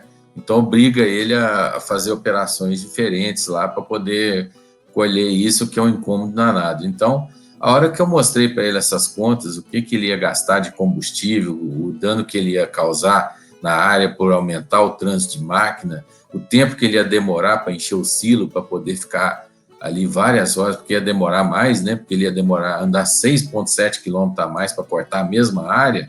Ele falou, nossa, mas foi Deus que te mandou aqui, né? Não, deixa eu voltar tudo que era antes. Então, eu falei, não, enquanto você não tiver uma ensiladeira de área total, você não muda seu espaçamento. Então, essa que é a regra, né, que a gente tem que ter muita atenção. Muitas vezes o produtor não tem máquina, mas ele já contrata uma máquina externa, né? Aí não tem problema, né? Aí o problema passa a ser outro, né? Se ele vai ter plantadeira suficiente para plantar aquilo rápido, porque a colhedeira, ele vai sair de uma máquina que colhe 2, 3 hectares por dia para uma máquina que vai colher 20, 22 hectares por dia. Então, ele tem que apressar o plantio dele, porque senão o milho vai ficar muito fora, porque ele demora mais para plantar do que a máquina que vem, automotriz, que vem colher. É o tal planejamento que a gente fala aí, que a gente pode ajudar o produtor aí, né? Então, esse espaçamento é isso aí, né? Espaçamento reduzido é bom? É, mas tenha um pneu com trator de rodagem fina para poder fazer trato cultural, né? E tem uma máquina de área total para colher, porque senão vai ser incômodo. Não tem problema nenhum com relação a manter espaçamentos aí de 70 até 80 centímetros, sem problema nenhum, tá? Legal. Bom, Dimas, falamos dessa fase, né, de implantação e tocamos aí em pontos, né, importantes, a densidade de plantas, distribuição, espaçamento, adubação, né, correção do solo. Então, acho que isso tudo fechou. Vamos para o último ponto agora. Escolhemos o híbrido, né, implantamos todo o planejamento. Agora é conduzir efetivamente a lavoura às produtividades que a gente espera, né? Atender aquele potencial de produção do híbrido que você produziu, atender o planejamento que você fez, né, esperando produzir 50, 60 toneladas por hectare para atender o rebanho, ou seja, essa fase agora de tratos culturais do manejo, né, vem para fechar tudo aquilo que foi planejado até então. Mas a gente sabe que também, né, Dimas, talvez seja a fase de maior risco, porque a planta vai ficar ali 90 dias, né, a depender do que vai acontecer de condições climáticas e dos tratos que a gente vai aplicar. Então, seria interessante nesse ponto agora, para a gente fechar, a gente comentar quais são os pontos ali nos tratos culturais mais importantes. Você já comentou sobre a importância de adubação, né? Viria agora a adubação de cobertura, mas eu acredito, né, que a gente precisa ficar muito atento aí com monitoramento, manejo de plantas daninhas, pragas, doenças, né? E lembrando que o nosso bate-papo aqui, né, Dimas, vai até o ponto de colheita, né? Então, seria conduzir a lavoura até entregar essa lavoura para o momento da colheita. E o momento de colheita vai ser assunto do nosso próximo episódio aqui. Então, Dimas, o que você vê aí de pontos importantes nos tratos culturais das lavouras? Bom, primeiro eu tenho que enaltecer aí a evolução das empresas de semente no aspecto de qualidade da semente, em termos de vigor e germinação, né? Foi uma evolução muito grande que eu vim do passado, né? E no passado a gente via que hoje em dia a germinação e o vigor é uma coisa muito interessante que evoluiu muito pelas empresas de semente. O segundo fator é o seguinte: o produtor jamais deve tratar a semente na propriedade. Compra a semente já tratada, né? Hoje tem muita opção boa, né? Opção completa. Nós temos, por exemplo, um tratamento fantástico que é Dermacor mais poncho, né? E mais um fungicida que chama Rancona T. Então, você tem um espectro de controle de pragas e doenças ali, de pragas tanto sugadoras quanto cortadoras, muito grande para garantir o estabelecimento da lavoura. E na certeza que quando ela vem tratada da empresa, né, ela vem na certeza que tem ingrediente ativo suficiente em cada semente, porque a máquina lá tem uma precisão muito grande e ainda recobre a semente com um polímero. Esse polímero tem a função de grafite, porque ele, além dele segurar o tratamento na semente, ele melhora o escoamento da semente ali na máquina, né? A gente sabe o que é terrível, a gente tem que fazer tratamento na propriedade, nem sempre as sementes ficam com o mesmo nível de tratamento, e põe grafite, e aquela coisa toda. Então, o grafite ele deve ser usado na máquina, mas na semente hoje, com esse polímero aí, até dispensa, né? Se quiser usar, tudo bem, mas é dispensável. Então, o que eu quero dizer é o seguinte: já começa na semente, tá? Então, tratamento para sugador hoje, visando hoje que nós temos um problema seríssimo de cigarrinha, já faz parte do controle do manejo integrado de cigarrinha e percevejo, né? Que é um problema que aumentou bastante aí, devido a muitas áreas de soja próximo, feijão, né? Então, é fundamental ter o tratamento aí com produtos aí que tem atuação em cima de sugadores, né? Porque isso dá para nós uma longevidade maior, uma garantia melhor de estabelecimento de stand, como eu mostrei lá atrás, que você não pode perder planta hoje, você não pode se dar o luxo de perder, porque cada planta aí pesa de 850 a 1 quilo, então não dá para perder, né? Então esse é o primeiro fator. O segundo fator é a cobertura, né? Que existem estudos que mostram que existem pontos de diferenciação dentro da cultura do milho, né? O milho, por exemplo, na fase de V8, ele está definindo já o número de fileira de grãos. Já tem uma pseudo-espiga sendo formada lá dentro e definindo o número de fileira de grãos. E quanto mais fileiras de grãos você tem, maior produtividade. Então, para maximizar ali esse ponto de reprodutivo que começa na planta já em V8, né? Esse ponto de definição, o potencial da planta é definido com 4 folhas e o número de carreiras de grãos é definido com 8 folhas, né? Olha que interessante. E lá com 9 a 11 folhas vai ser definido O tamanho da espiga. o comprimento da espiga, o número de grãos por fileira, né? E quantas espigas por planta aí, dependendo do ambiente. Então, a cobertura, ela é muito bem-vinda nessa fase. A gente já planta com adubo nitrogenado, né? E aí, esse nitrogênio ele é suficiente para atender a planta até nessa fase de 4 folhas, esse nitrogênio do plantio, e a gente faz essa adubação de cobertura aí de 2 a 3 folhas, né? Mais ou menos nessa fase aí, a primeira cobertura, pelo menos, para atender essa fase de V8, porque o adubo precisa ser solubilizado, ele precisa entrar na solução do solo, ele precisa da água, para depois ele ser absorvido pela raiz, para depois entrar na planta e poder fazer diferenciação. Esse processo entre você aplicar o adubo e ele começar a atuar na planta, ativar os hormônios, os aminoácidos, para que a planta possa fazer o seu metabolismo, né? Isso dura em torno aí de 1 semana até 10 dias, 12 dias. Então, por isso que você faz um pouco antecipado, para que chegue naquele momento importantíssimo da planta, ele possa contar com aquele nitrogênio disponível para aumentar a produtividade. Então, é fundamental. E outra coisa, planta de milho, né? Pensando aqui, né? Nesse momento, fazendo a cobertura, né? Solo argiloso, pode aplicar tudo de uma vez nessa fase aí de V2 até V4 sem problema nenhum.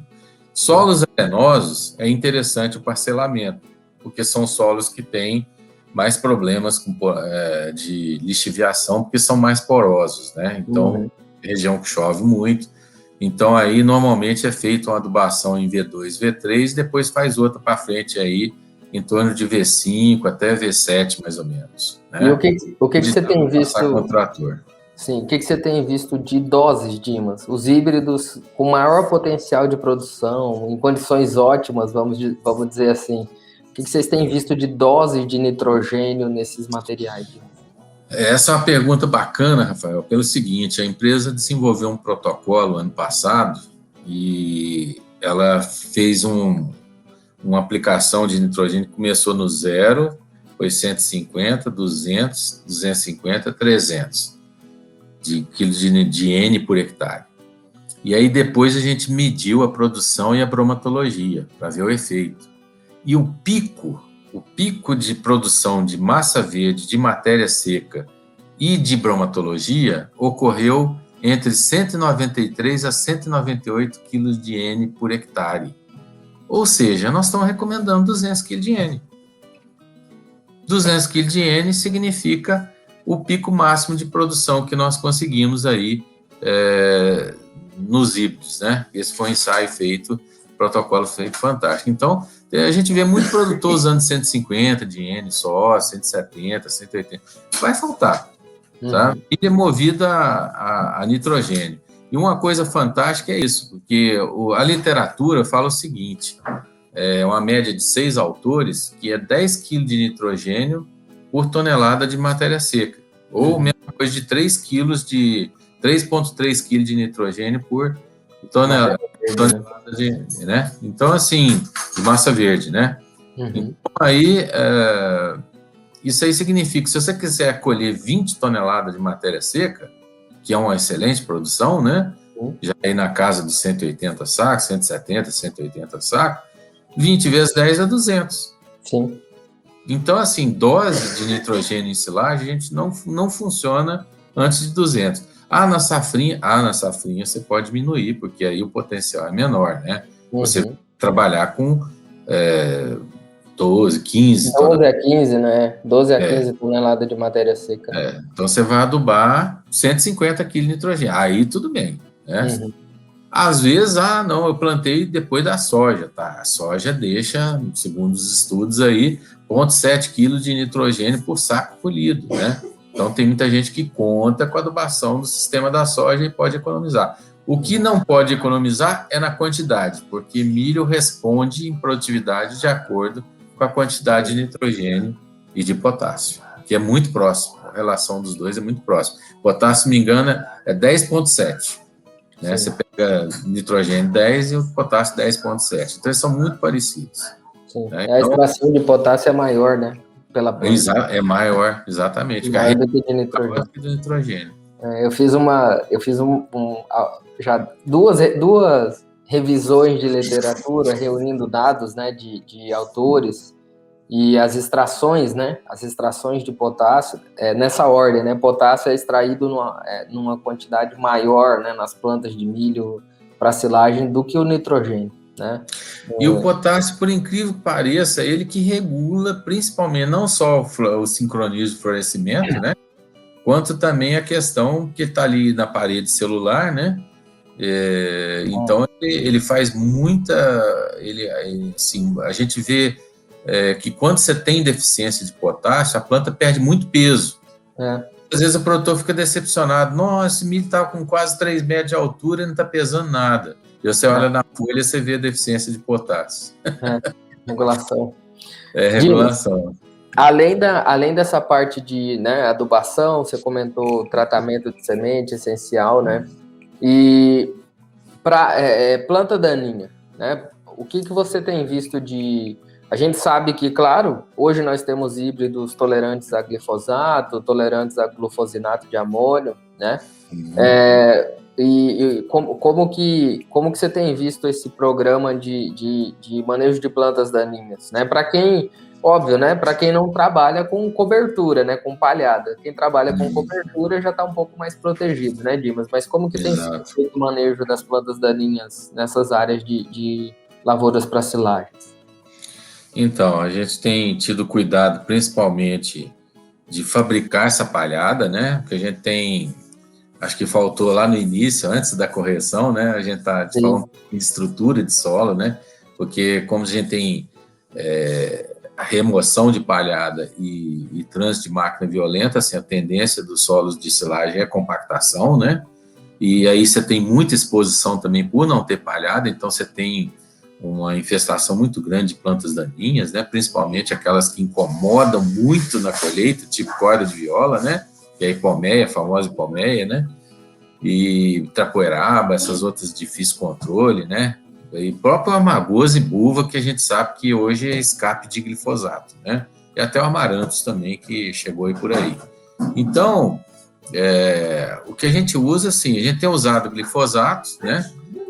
Mas com relação a esse negócio da palhada, a gente está indicando o produtor que faça o plantio da braquiária, principalmente no milho safrinha, para que num período assim, que a gente chama de período seco de inverno, que seria essa época que nós estamos vivendo agora, né, que esses meses de junho, julho, agosto, a gente tem alguma cobertura e possa iniciar o plantio direto no verão através da dissecação dessa braquiária. Por que braquiária? Porque braquiária ela tem uma relação CN alta, né, que chega até 69, então ela tem alta persistência, e a braquiária tipo rosiziense, ou a piatã e a paiaguás, elas são braquiárias que não entoceram, então elas são braquiárias fáceis de manejar e depois de ser plantadas por cima dela, né, sem causar, porque braquiária que tocera, a semente que fica no meio da toceira, ela não vai germinar bem em função de não ter contato com o solo, né. Então, por isso que a gente cuida disso aí.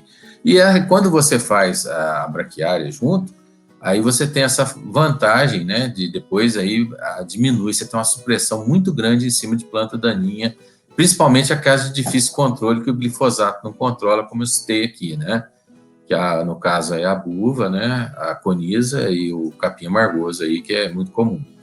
Agora, é fundamental, né? Hoje a maioria usa mesmo o glifosato, que é barato, né? Tem um espectro grande aí, né? São só as duas principais aí que não tem um bom controle, e sempre associado com a atrazina, né? Porque a atrazina, ela, aí sim, você observa, se você tem muita presença de folha larga, aí você aumenta a dose da atrazina, né? Então, em função, para funcionar como pré-emergente, porque a gente sabe que planta daninha de difícil controle também, como no caso as cordas de viola, que atrapalha muito a colheita, né? Porque ela enrola no pé de milho ali, vira aquela bucha. Então, quando em áreas que você tem, por exemplo, presença muito forte de corda de viola, a gente trabalha com 4, 5 litros de atrazina, né? Ou 3 quilos, 3,5 kg de atrazina concentrada, que é de pó, né? Que é formato de pó molhável. Então, são cuidados que a gente tem que ter. E também tem que ter atenção com alguns híbridos que não são RR, né? Tem alguns híbridos que não são RR, então a gente tem que lançar a mão, trocar, né, o glifosato aí, ou para o glufosinato, que alguns deles podem ser utilizados glufosinato, mas no caso de não poder usar nenhum glufosinato, né, aí a gente pode usar o tembotrione, né, que é muito conhecido aí, Soberan, né, Soberan. Tem um novo agora, um produto novo também, que é uma molécula nova, mas é pré-emergente, né, que é o produto que chama Click, né, que foi lançado agora recentemente. Eu não sei, eu não me recordo quem é o fabricante, não sei se é Cípica, alguma desses aí, mas tudo bem. Então, assim, a gente tem que respeitar tanto a tecnologia do híbrido, mas a opção tem bastante, né? E no caso da braquiária, nós temos a opção aí de trabalhar com mesotrione, né, com a atrazina, né, mais conhecido como calisto, né, com a atrazina, e também tem um produto já pronto, chamado Calaris, que já é o mesotrione junto com a atrazina, para você não precisar misturar. Então, a Syngenta fez esse favor aí, né, de colocar esses produtos aí. Mas, enfim, tem todas essas opções aí que a gente pode trabalhar de acordo com a tecnologia empregada pelo produtor, de acordo com o híbrido, né? Elas são eficientes. Não, o período de mato competição de milho é V7. Milho significa manter produtividade alta, é manter a planta limpa até no V7. Depois ela já tolera um pouco mais de concorrência sem alterar a produção, tá? Seria até por volta de uns 40 dias, né, Dimas? 40, 45 dias. 35, 40 dias nas regiões mais quentes, 40, 45 dias nas regiões um pouco mais frias, né, chapadas, vamos dizer assim. E tem a questão dos fungicidas, né, que eu não sei se você quer falar também. Essa parte para a gente fechar, né? Fechar aqui essa etapa seria isso. A parte de doenças, pragas, né? Como que o manejo ali. A gente sabe que no milho para silagem, né? Também essas aplicações, esse controle químico, no caso de doenças e insetos, depende do que você tem de maquinário para aplicação, né? Então, fala um pouquinho para a gente como que fica essa parte de manejo aí, principalmente com fungicidas, né, James? A questão de pragas, assim, a gente mantém sempre o monitoramento, tem muita atenção hoje com a questão porque hoje a tecnologia, a biotecnologia ainda está segurando bem as lagartas, né? Nós temos aí a tecnologia VIP3A, que é um sucesso, né? Está aí na maioria dos híbridos aí, né? Até os que não têm hoje estão trabalhando aí com essa tecnologia, né? É o que está segurando melhor, né? É a que está segurando melhor, mas mesmo assim requer atenção por parte do produtor, né? Então, toda vez que a lagarta estiver acima de 1 centímetro, ou já tiver presença de folha furada, folha raspada não tem problema, porque precisa raspar, alimentar para comer, né? Então, a gente tem que ter atenção com relação a isso. Então, toda vez que tiver já presença de folha furada ou a lagarta estiver acima de 1 centímetro, que significa terceiro instar, é necessária intervenção com o lagarticida, tá? Porque às vezes o ambiente está muito mais favorável à praga do que a planta. Isso é muito comum acontecer. Isso é uma maneira da gente segurar aí, né? E também diminuir essa resistência dessas lagartas a né? Uhum. Não quebrar essa resistência no futuro, né? Manter a longevidade dessa biotecnologia é importante, né? Por isso que é importante até o refúgio. Aí, no caso da cigarrinha que dá mais problema, Rafael. Nós estamos fazendo quase que, assim, o pessoal fala, Dimas, vocês não estão trabalhando com híbrido tolerante? Não, as empresas, de uma maneira geral, estão trabalhando com os híbridos tolerantes, sim. Só que o problema é o seguinte, você pode até não pegar o molicutes lá, a planta pode não pegar esses molicutes que causam os enfesamentos, né? O enfesamento pálido, o enfesamento vermelho e tal, e mais o raiado fino. Mas existe o dano da cigarrinha, porque ela suga a seiva e injeta toxina. Então, normalmente você vê ali encurtamento de internode e tal. E a gente tem visto que mesmo os híbridos tolerantes ali, que têm capacidade de produção de alta produtividade, eles têm sentido um pouco, a produtividade tem baixado um pouquinho em função disso, né? Porque existe o dano dessa praga que ela não tem manejo de controle integrado, é presença ou ausência. Você viu, você tem que aplicar, né? E ela começa mais nos bordos, depois vai evoluindo para o centro. Cigarrinha gosta muito de conforto térmico, então por isso que ela fica nos bordos, porque à noite ela gosta de uma mata, um lugar mais para se refugiar, né? Então é interessante isso. Legal. E à noite também ela se reproduz à noite, coloca os ovos do lado de baixo da folha, então à noite não é hora para fazer aplicação também, né? Tem gente que fala, aplicação para lagarta à noite funciona, para cigarrinha não. Tá? Cigarrinha à noite ela vai para lá debaixo da folha e você não vai ter eficiência de controle dela. Então, detalhes importantes. Então, a gente tem feito aí mais ou menos no intervalo aí de 7 a 12 dias uma aplicação preventiva. Assim, a gente já vê cigarrinha, já aplica. É muito importante combinar isso com o vizinho, tá? Porque o problema da cigarrinha é quando você faz a sua parte, mas o vizinho não faz a dele. Essa é uma praga muito cosmopolita, ela tem uma mobilidade muito alta, sabe? Então, é complicado.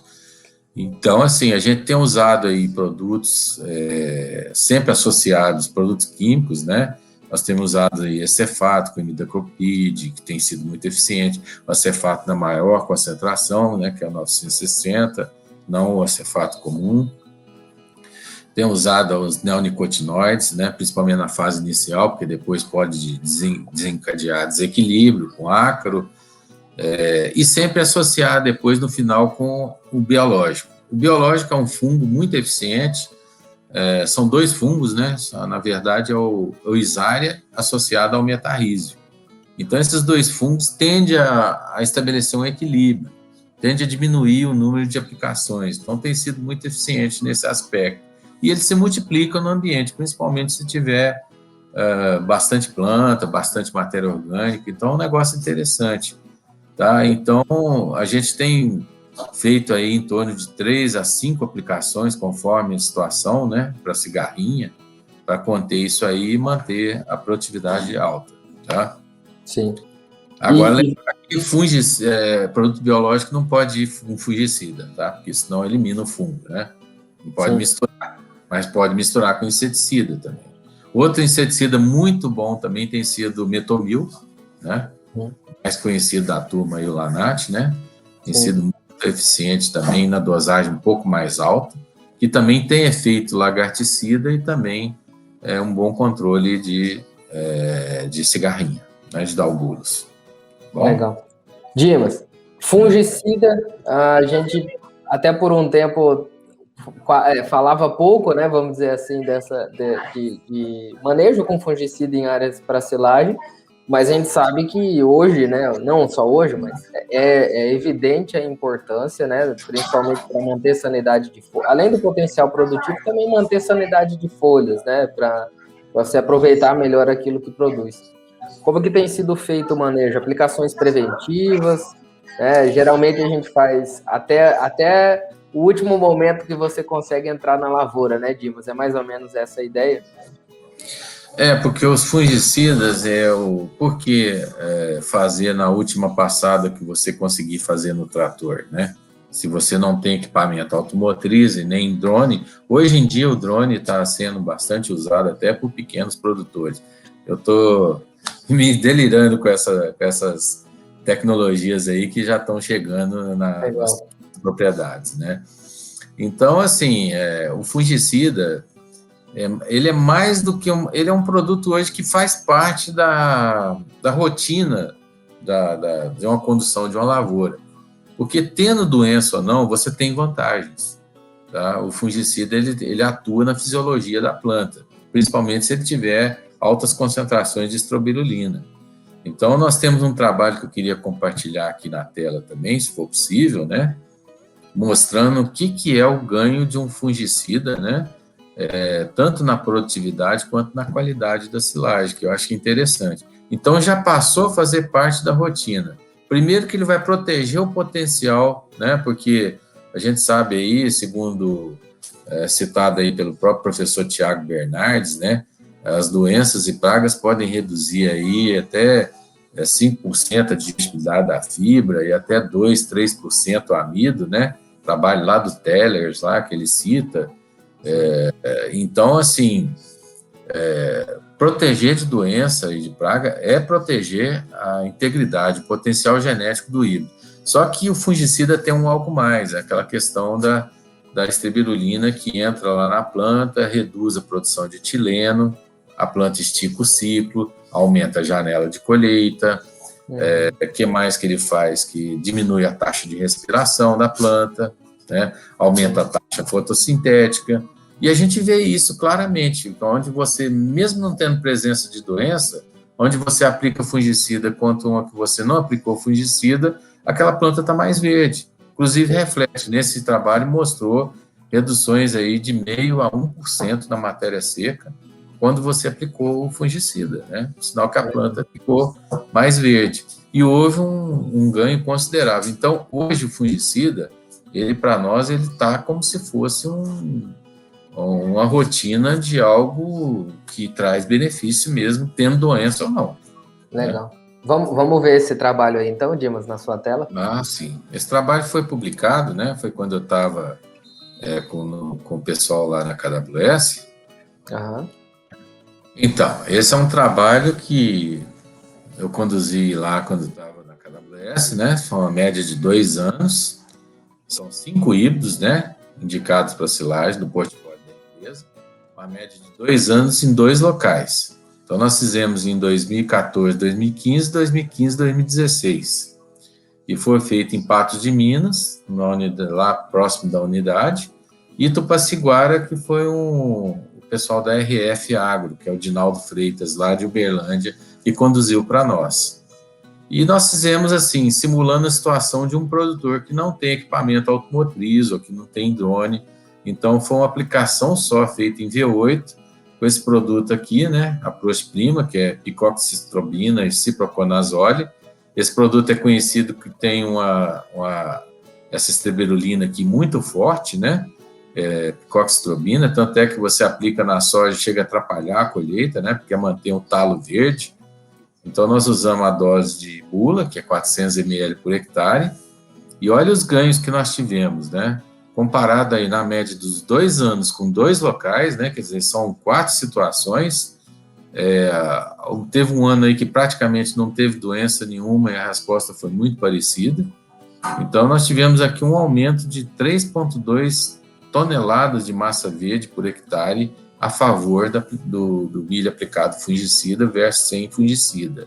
Isso deu aproximadamente 1 tonelada, 0,90 de matéria seca, e aqui está o grande ganho, né? Houve um aumento de produção aqui de 2.440 kg de leite por hectare em função disso, né? E uma melhoria também, pequena melhoria na conversão de quilo de leite por tonelada de matéria seca. Por que isso ocorreu? Porque aqui a gente viu, né, redução na matéria seca. Consequentemente, nós estamos vendo aqui uma digestibilidade de fibra subiu bastante, né? Subiu aqui 3,8% a digestibilidade da FDN, sobre TTN e DFT, né? Essa metodologia. O amido subiu em torno de 3,1% a mais, né? A favor do fungicida. Isso significa que houve aumento na produção de grãos. E como há realmente, né? As médias de grãos aí relatam ganhos de 13,4 sacos por hectare nos ensaios que eu conduzi no passado, né, a favor do fungicida.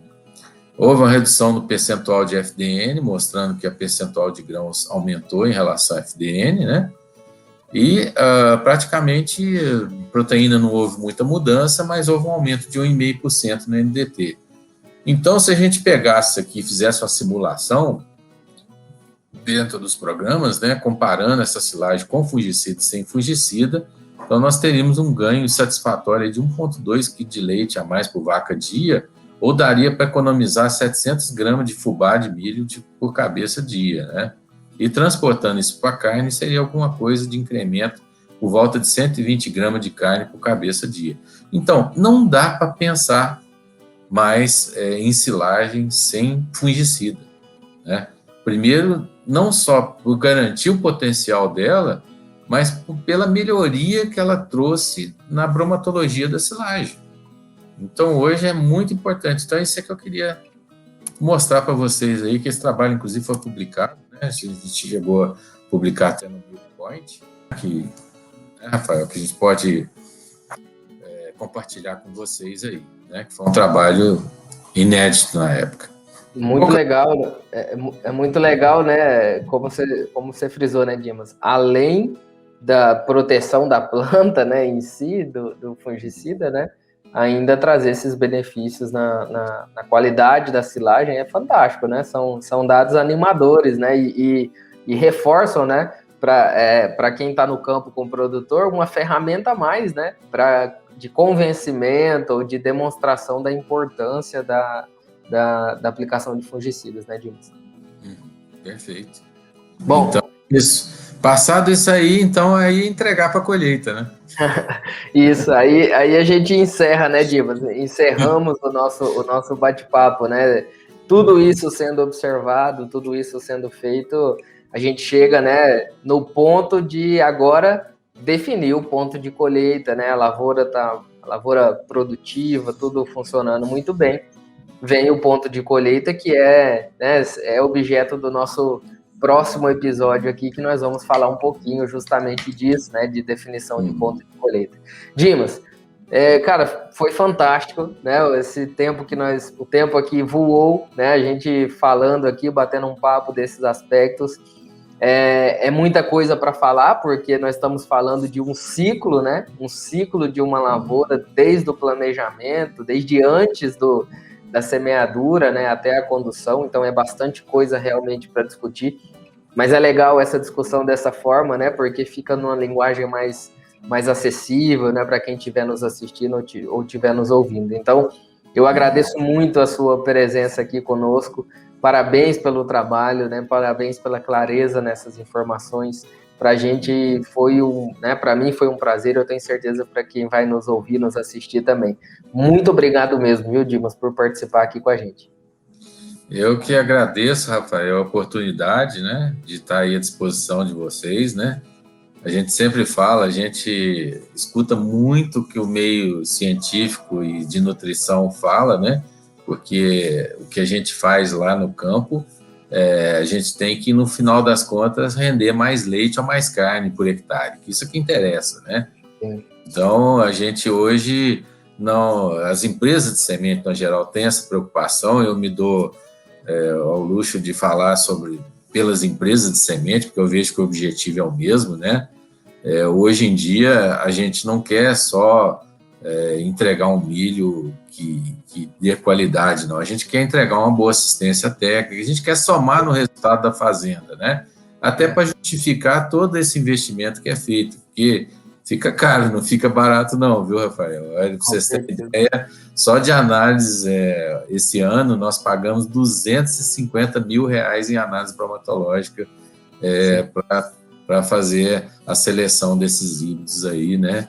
E conduzir todos esses trabalhos que a gente faz aí, tanto na parte de agronômica quanto na parte aí de nutricional também, tá? Sim. Então, é legal, aproveitando a deixa, Dimas, tudo isso que a gente falou aqui hoje, né? E a gente vem falando disso nos episódios anteriores também.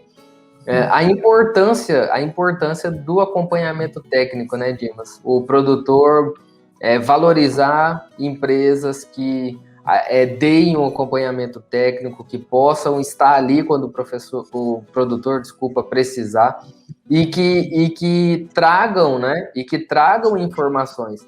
Eu passou batido, né? Mas quando a gente estava falando, por exemplo, né, Dimas, de escolha do híbrido, né?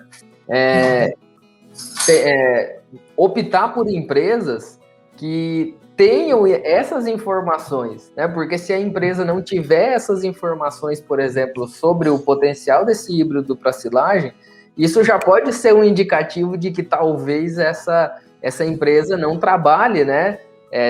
Dentro dessa linha, né, de híbridos para produção de silagem. Então, acho que procurar sempre acompanhamento técnico, né, nas empresas ou consultorias, né, para que tudo isso, né, desde o planejamento até a execução, saia, né, dentro daquilo que a gente espera, né, Dimas? Acho que é importante citar. É interessante isso aí, porque esse ponto de vista, que eu sempre falo o seguinte: máquina e semente, você escolhe aquela que te dá mais garantia e mais assistência técnica. Porque hoje as coisas estão muito iguais, né? A competitividade, existe um potencial genético de algumas em relação das outras, mas não existe milho ruim, existe milho mal posicionado no mercado, né? Então é por isso que é importante aí essa questão que você citou aí da assistência técnica. Hoje, além dessa função que eu faço hoje, uma das funções aqui é preparar a minha equipe para atender o produtor de uma forma zootécnica, sabe? Porque a gente tem uma responsabilidade muito grande quando a gente muda o híbrido no produtor. Você já imaginou dar uma quebra de leite, né? Isso é uma responsabilidade muito grande hoje. Não só quebra de leite, mas alterar também gordura, proteína, alterar a reprodução. Então, hoje o buraco é muito mais embaixo. A gente tem que preparar toda a equipe para ter um alto nível de informação para prestar uma boa assistência técnica para o produtor. Com certeza. A gente está chegando lá. Ainda não chegou no ponto que queria, não, mas estamos bem encaminhados. Com certeza. Bom, Dimas, obrigado mesmo. Um prazer falar com você aqui hoje e somente agradecer mesmo pela sua disponibilidade. Muito obrigado mesmo. Eu que agradeço. Estou à disposição. Até mais. Bom, finalizamos o 9º episódio e já estamos nos preparando para o 10º episódio. O nosso convidado será o Dr. Gustavo Salvati, da Trucking Feed. Nesse episódio, nós vamos falar sobre ponto de colheita de milho e sorgo para ensilagem e também as máquinas relacionadas ao processo de colheita desses materiais. Se você estiver gostando dos conteúdos que nós estamos produzindo, fique de olho no nosso podcast e também aproveite e se inscreva no nosso canal no YouTube e seja notificado sempre que a gente produzir algo novo para vocês.